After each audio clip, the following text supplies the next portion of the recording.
Chapter 12 continued. Turning now back to Tulk's commentaries. Paragraph 169. In order to understand the full force and meaning of the proposition which stands at the head of this chapter, some explanation must be given of what is meant, in the terminology of Swedenborg, by the scientific states of the natural mind. It might possibly be supposed that these scientific states, or as they may be called, the scientifics of the natural mind, have something to do with the natural sciences, but this is very far from its meaning. It has nothing whatever to do with natural sciences, except so far as they are all branches of natural knowledge, but which embrace much more than the scientifics of the natural mind. Swedenborg means nothing more by the expression than the knowledge which a man possesses of natural objects, which knowledge does not embrace either the true or false conclusions which he draws from them. Thus a knowledge of the objects of sight constitute the scientific state of the natural mind, but the false conclusions which a man may draw from their appearance, as that they are external to himself and that their images pass by a physical influx into the organ of sight, are not so called. Neither are the conclusions to which he may arrive, that their causes pass by a spiritual influx into his representative faculty, and are there exhibited in their corresponding forms.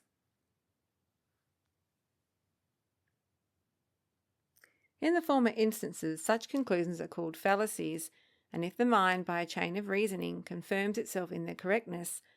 then they are called by the expression name of falsehood, whereas in the latter instance they are called truths. All his true conclusions are real, because they present things to his mind such as they really are. But his false conclusions are unreal, because they present to the mind neither the mode nor the order of creation such as it really is, but neither the one nor the other are the scientifics of the natural mind.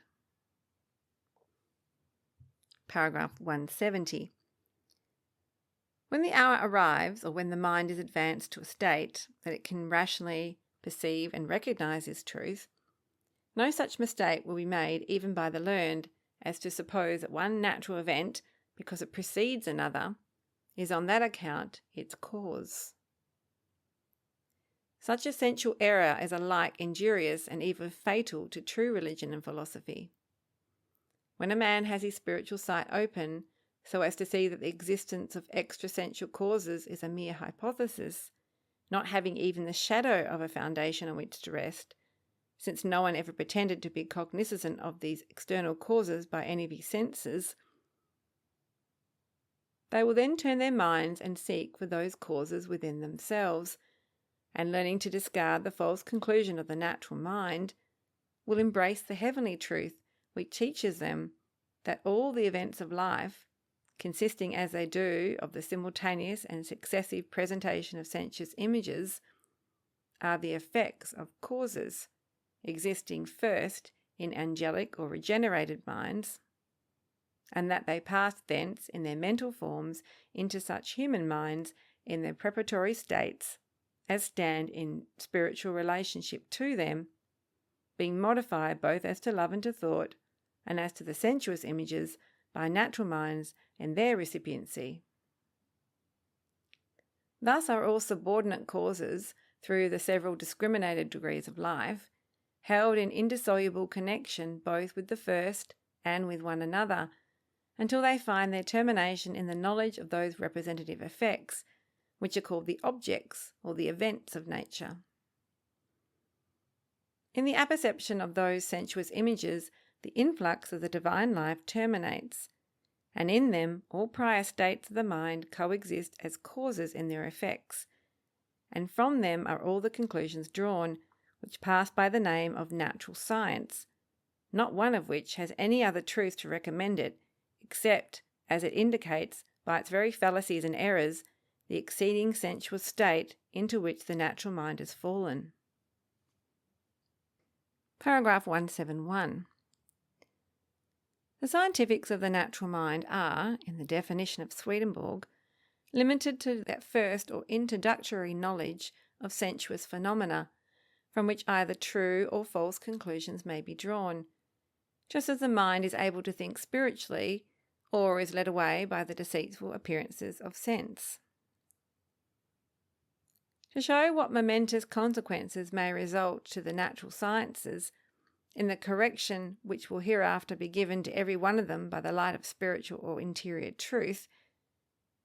it may be well to instance in a cursory way a few of the effects that it will have upon the science of geology, a science upon which, in its conclusions, the naturalist relies so much. A knowledge of the structure of the natural world forms, in that particular branch of knowledge, a scientific state of the natural mind. What does that structure tell the naturalist, or him who, thinking in space and time, is mentally in the midst of fallacious appearances? Why, it instructs him who so thinks that the world has undergone a multitude of changes, by which it has been successively prepared during the ages of time necessary for its preparation, for the creation and sustentation of plants and animals, and finally of man. It tells him that God began to create our solar system at a certain point in time, over many thousands or perhaps millions of years before he created man, working in the space which he filled with worlds, and gradually peopled this earth with different orders of organic beings, until at last, out of the prepared materials, man arose, the crowning work of the Almighty Architect and the fashioner of the human race. Now there cannot be a truth more certain than this, that all this mighty array of specious conclusions, in which man is said to have a history of creation incapable of deceiving him, is nothing more than one monstrous fallacy, altogether unreal, because it is not at all such as it appears to the natural mind. Paragraph 172. But in what terms does that same structure speak to the spiritualist, or what are the truths which it teaches him of the creation of the solar system and the natural world? He who knows that there is no external world distinct from the sensations of the mind, and who refers all sensations to their mental or supersensuous causes, is, or ought to be, just as careful as a naturalist in the collection and arrangement of his geological facts, but as opposite as light from darkness in the conclusions which he draws from them.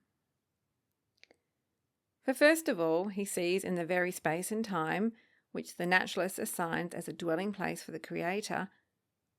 nothing external to man but the outburst of his thought. The one, space, being the representative effect of the finite or imperfect state of all human wills, and the latter, time, the representative effect of the finite or imperfect state of all human intellects, and both representing, in consequence of man's imperfect reception, minds distinctly conscious from the infinitely perfect. In the heat and light of the natural sun, he sees the representative effects of the divine love and wisdom, such as they are to the unregenerated natural man, and in the stratification of the earth and the fossil remains of vegetable and animal forms, he traces the progressive development of the mind through all its changes, until by its regeneration, or by the conquest achieved over the love of himself, the true human form of the mind is created by the Lord his God. So interpreted in its multitude of facts, geology would indeed be a history of which every leaf of its strata would prove of inestimable value and intrinsically of the greatest worth. In the order of its fossilized forms, he would read a history that cannot lie, a history that relates not to particular eras or to certain portions of space, for there is no such external space, and there are no such independent eras, but to humanity in its most comprehensive sense, apart from either natural space or time, which are but its representative outbursts. And what is true of geology is equally true of every other natural science.